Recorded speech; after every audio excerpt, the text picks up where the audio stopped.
Hi drummers, hope you're well. How to play the main groove from When I Come Around by Green Day, of course, played by Trey Cool. Goes like this.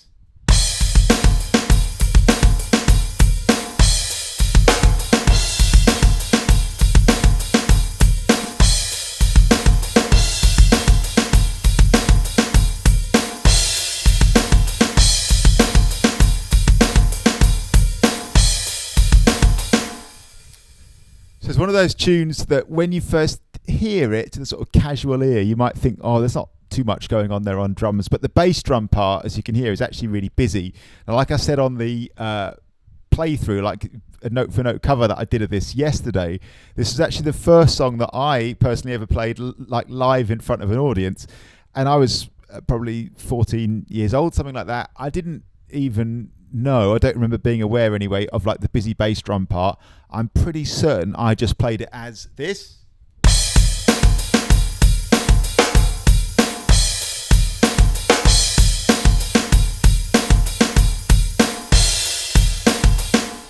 With bomb bomb, 2/8 notes on the bass drum each time, and actually that does work. That's okay. Like the drummer might have played that on the track, and it actually does work, and that's completely fine. But yeah, to get an authentic sound and feel, we're looking for those quicker kicks, and it is just a chance to develop this. Often people, I personally feel like in the sessions that I teach, and from communicating with a lot of people now, channel members and all the rest of it through this channel, I often feel like people bring a kind of backwards around perspective to this. People often say phrases like, oh, I can't do this one because I can't play the kicks fast enough. Well, I would say the opposite. In fact, what this is, learning a groove like this, is an opportunity to develop. This is like the means by which you will develop these. So don't be afraid to get stuck in, man. Even if your kick drum foot isn't there yet, it's by playing stuff like this is precisely, in fact, is the only way that you will get to that point, man. Playing, like, that's how you do it. You don't avoid the things that are like currently a challenge. You get stuck in if you want to do well and develop. To me, it just seems like that's exactly what you should do. So don't worry if you're not there yet with this. Build it up, man. Build it up. Let's have a little look. 8th notes on the hi-hat. We should say it's a 2-bar phrase. 1 and 2 and 3 and 4 and 1 and 2 and 4. So you play a trashy hi-hat all the way through. The snare drum is a 2 and a 4, but it's also got that skip note each time. 1 and 2 and 3 and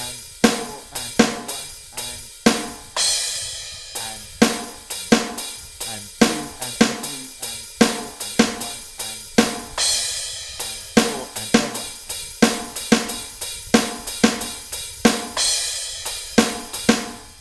And then the bass drum part, well, let's build it one beat at a time.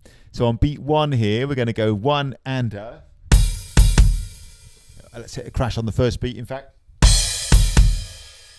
And depending, obviously it does wildly depend like where you're at with your bass drum stuff, but assuming you're kind of building this up, I think this is a really good way to do it. You just take each little beat separately and just kind of let your hands and your feet and your brain see each of these moments, right? So 1 and a. At the beginning. And even if it's a case of saying to yourself, all right, crash cymbal and kick, hi-hat and kick drum on its own with the rhythm 1 and a. Great, man. Bass drum technique here, by the way, I should say. I've got a ton of videos, in fact, a whole playlist about bass drum technique. People always say, oh, I can't play fast enough on the bass drum. Any tips? Yeah, a whole playlist full of tips. Mostly, though, I have to say, it's of course, it's about engaging with this thing and building it up, chiseling it out of stone. This is a big skill that takes an investment of time and effort to build up. I wouldn't think, like people always say that same phrase, have you got any tips? I sort of do, but man, it's about getting stuck in and just building it over time. Build it, build it, build it. Long story short, I personally favour a heel up technique here, bouncing on the ball of the foot. I've got a ton of videos about that, which I'll link to in the description below. In fact, like I say, a whole playlist. I'll link to that. The first video or two in the playlist is the sort of technique side of it. I actually favour a really simple technique of a nice loose leg, which just hangs down, and the note played by bouncing on the ball of the foot. So there's beat 1. And I should say, by the way, in my opinion, the variable of success is repetition, and not like trying agonizing over every technique under the sun. Basically just, there's several techniques out there that work. My favorite is a simple heel up technique, but pick one and stick with it, man. Give it some weeks and months to bed in and go for it. And repetition is king. The value of repetition just cannot be understated. So 1 and can't be overstated, I should have said. Beat 2.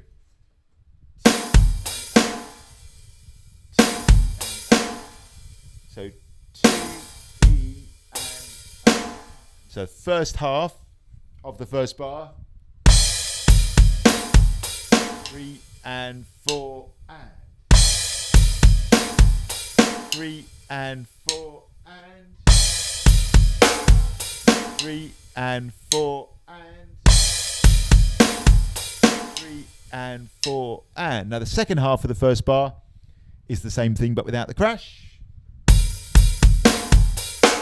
So we got 1 and 2 and 3 and 4 and 1 and 2 and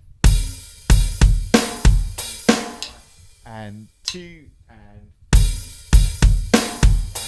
1 and 2, deathly slow, 3 and 4 and. Okay, I'm going to play the whole first bar of the 2. I'll play the bar and then we'll have a bar of rest.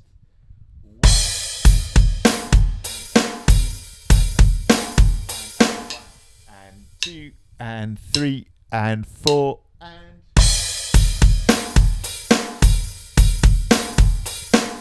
and 2 and 3 and 4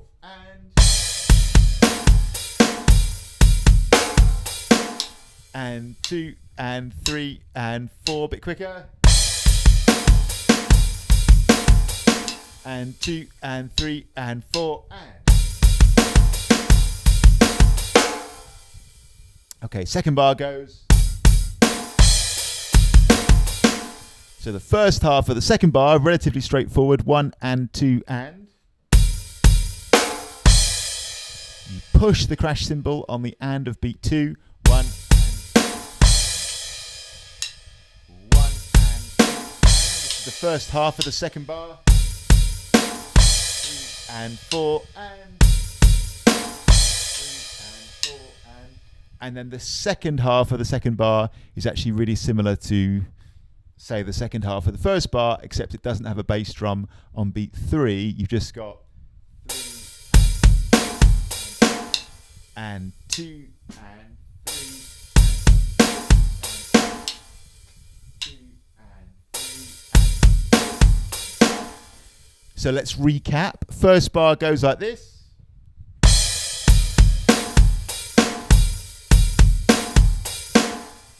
And the second bar goes like this.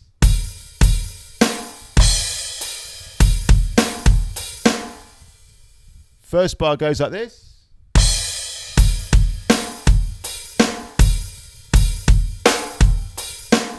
Second bar goes like this.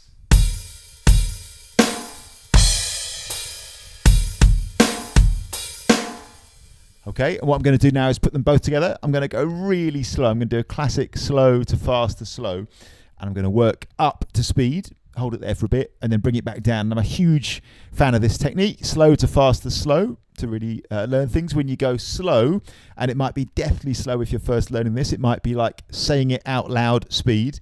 So hi-hat and kick, you know, kick on its own, hi-hat and snare, like literally saying them out loud.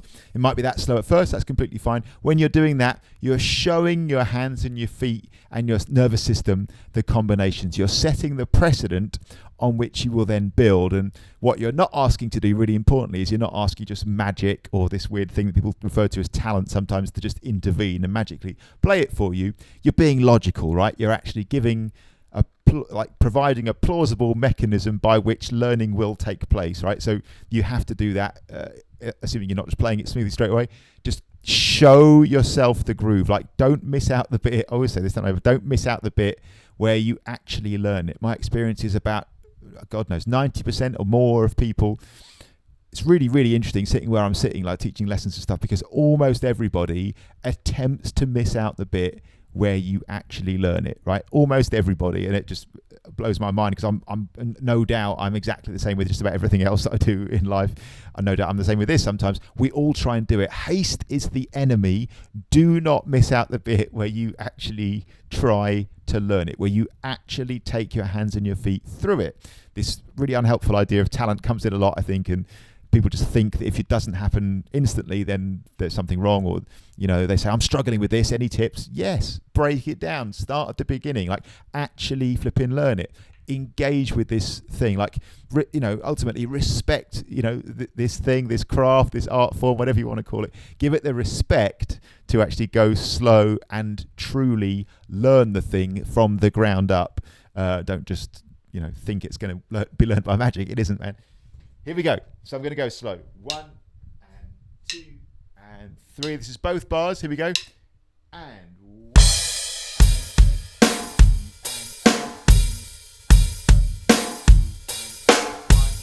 and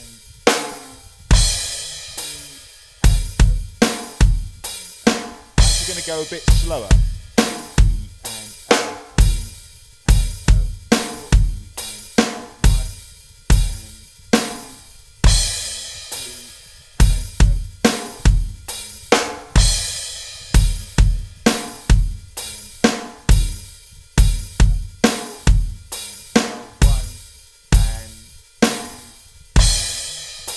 Okay, let's pick it up slightly.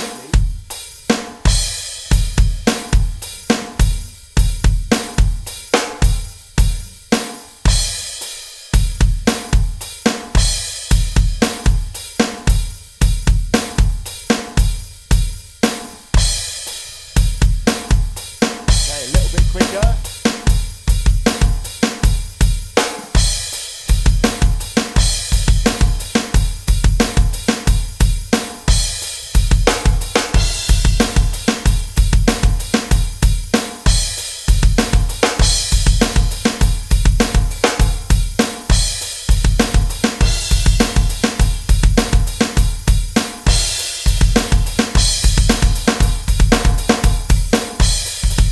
Totally fine, by the way, when you're practicing something like this and doing slow to fast to slow. Totally cool, in my opinion, to go past full speed.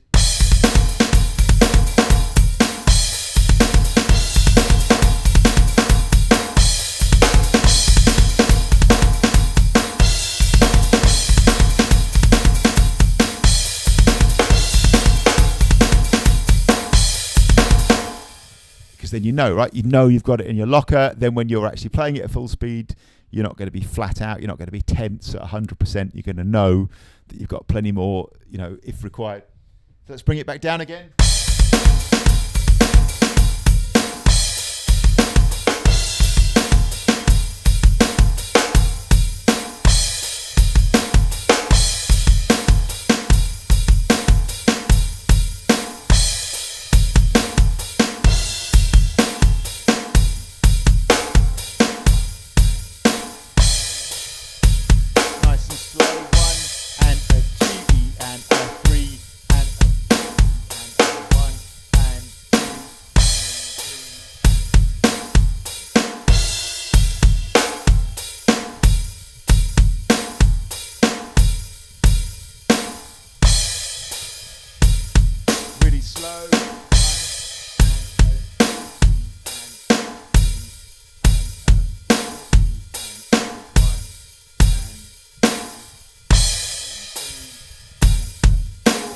Definitely slow.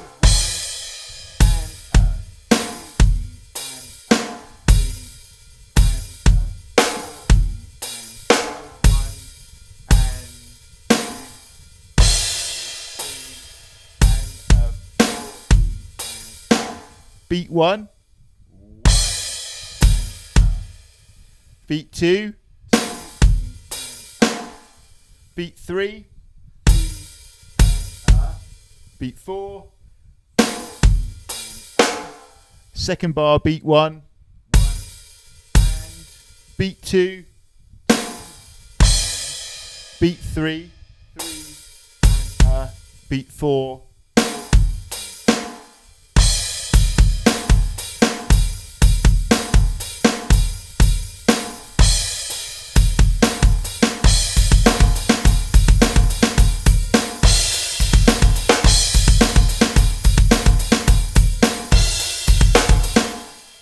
crash cymbals you hit, by the way. I just played them randomly because I had 2 available.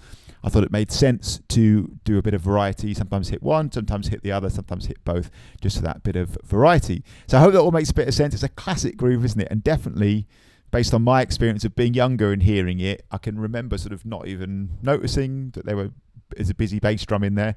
And again, to be super straight about it, you could of course just play it with a bom bom bat, ba bom bom bat, ba bom bom bat, ba. That works great. But playing it in this fashion is really cool, really authentic, and it's one of those things, isn't it? If you play it just like it went, people go, that felt just right. Really, really cool. So shout out to channel member Alan, who's working on that one. I hope that's useful. It's a really, really fun groove to play, and just has a special place in my heart for that reason. Needless to say, like almost every drum kit drummer under the sun, anywhere near my age, Trey Cool's absolutely one of the reasons that I picked up drumsticks in the first place and was inspired to play.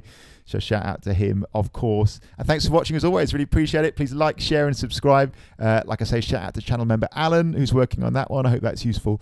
And thanks a million, as always, to all the amazing people who support this channel via my Buy Me a Coffee support page. If you found these videos useful, helpful, or feel positive about them in any way, and you're in a position to, please consider supporting this channel via my Buy Me a Coffee support page. You can do that by buying me a coffee, which is just a single one-off donation. Or if you want to become a channel member to support this channel further and help it grow and get a load of useful resources and support in return, please consider doing that. For £10 a month, you can become a member, a channel member, and you'll get a customized practice plan, a complimentary Zoom or face-to-face session, access to future sessions, priority requests for videos, breakdowns of the songs that I play on here, or cheat sheets. I'm going to post just shortly now a full notation for this groove, plus a cheat sheet for the whole song for when I come around. You get feedback on your drumming, so channel members take videos of their practice sessions, send them over, I'll send you feedback, or exam preparation if you're doing that, send me the videos, I'll give you feedback, and a whole load of other features as well, including members videos, and your questions answered by video response, and a whole load of stuff like that. If you think that would be useful and you'd like to support the channel in that way, and you're in a position to, please check that out via my Buy Me a Coffee support page, link below. Thanks a million for watching. See you soon.